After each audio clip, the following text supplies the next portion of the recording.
Hey everybody, David here, welcome back to BrickVault and to another Republic era custom LEGO model. We have in front of me here the all-new Jedi Interceptor, or if you're a geek like I am, the Eta-2 Actis-class light interceptor, designed by the talented Thomas Jenkins, who built a ton of models for the store already, as you can see.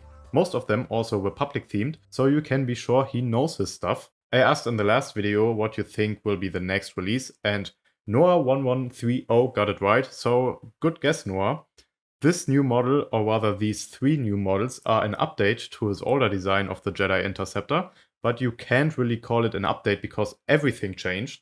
These models were designed from the ground up and are better in every way, and I'm gonna prove that to you. But before I do, let me tell you about our web store www.brickvault.toys, where you can find the instructions and parts list for these and for a ton of other amazing creations. All builds have been tested in real life, and with your purchase you support us and the amazing designers we work with, like Thomas, who is a veteran here at BrickVault, and we for sure know why he is, considering his builds, which always look way ahead of any other mock I found online of the same vehicle. These interceptors are no exception. I personally think they are the greatest design out there. You can see Thomas made 3 color variants. This one is Anakin's, this one Obi-Wan's, and this one Obi-Wan's as well, because he crashed his red one. Flying is for droids. The red and blue one are basically the same build, of course with differences in color, and the yellow one has a slightly different build for the cockpit section, because it has to house this dark bluish grey cockpit piece that has the slightly different cutout, which had to be taken into consideration while designing the connection of it to the rest of the ship. Here you can see the dimensions of the ship, and for reference I today have something a little cooler, which is this 2005 Jedi Interceptor. Looks really interesting next to each other. I loved the set as a kid, always wanted to have it, now I have a sealed copy as well, and I'm in love with it. By the way, let me know in the comments if you would be interested in a collection video of all my sealed sets. I think I have some real gems among them. I also wanted to show you some of the Republic era vehicles that I have in the studio next to it, because it's always cool to see how the ships scale in universe. But anyways, let's take a look at the details. First thing that jumps out is the pose that the Interceptor is in, because Thomas included this really dynamic black stand, which makes the model look so cool in this mid-flight position. It's super easy to remove. There's a spot on the underside of the ship that it perfectly slots into, and there's this red extra piece on the stand that gets inserted into a Technic pin hole on the bottom of the vessel. So it's not connected really, it just rests on it, but it's sturdy enough to carry it around with the model on top.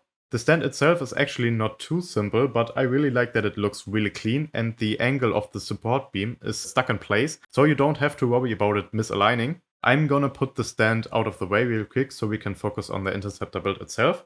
I'm gonna start with the red one, although all three are basically identical build-wise. The wings have some really interesting sideways building, and I can't get over how Thomas managed to get the color blocking right with the use of cheese wedge pieces on their side. This is some really advanced designing here, and it uses a ton of actually my favorite part type, the bracket. I just love the concept of half studs and all the possibilities it created, and Thomas obviously does as well, because he mastered it here. And although we have a lot of one stud connections, all the sub-assemblies on their sides get locked in place on the underside of the wings with actual plate building, so this holds together like a rock.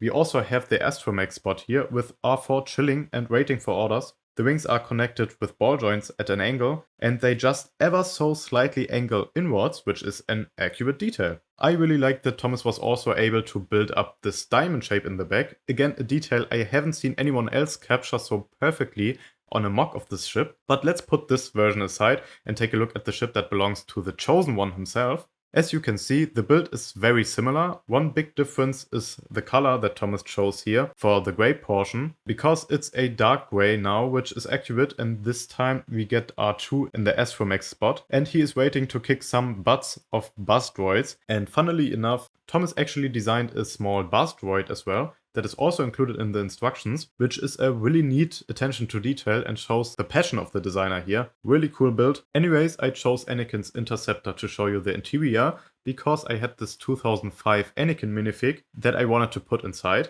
He gets a couple of computers to the side and a couple of displays indicated in front of him. The seat itself looks cozy as hell, And I also wanted to show you the small differences in the build for where the cockpit piece connects. It's not a lot that changes, but I wanted to show you anyways. Now lastly, let's take a look at the dark blue variant, which I personally think looks the best. I just like dark blue a lot, and I think the contrast to the copper color of R4 is really nice. You can also see some of the details underneath those flaps. Really interesting build here, but you gotta have to check that out for yourself in the instructions. I'm not gonna spoil it here. By the way, the dark red on the underside of all models is actually accurate. I didn't know that when Thomas explained it to me. Now let's see how the models handle.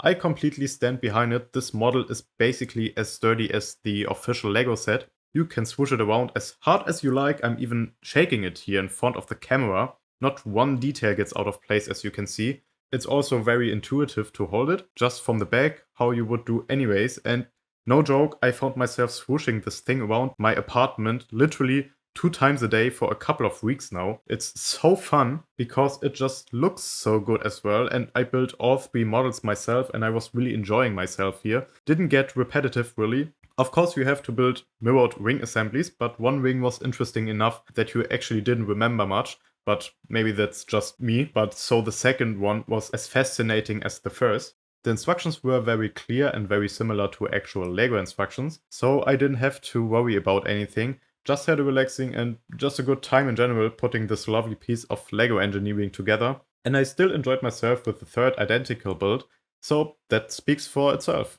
Now, if you want to build any of these 3 models yourself, you can find the instructions and parts list on BrickVault.toys, or click the link below in the description. Let me know in the comments which model you think will be our next release, and I will shout you out in the next video. Thank you everyone for watching. If you enjoyed this video, why don't you just like or even consider following, because you don't want to miss what we have in the pipeline. Some of these models will blow your mind, I tell ya.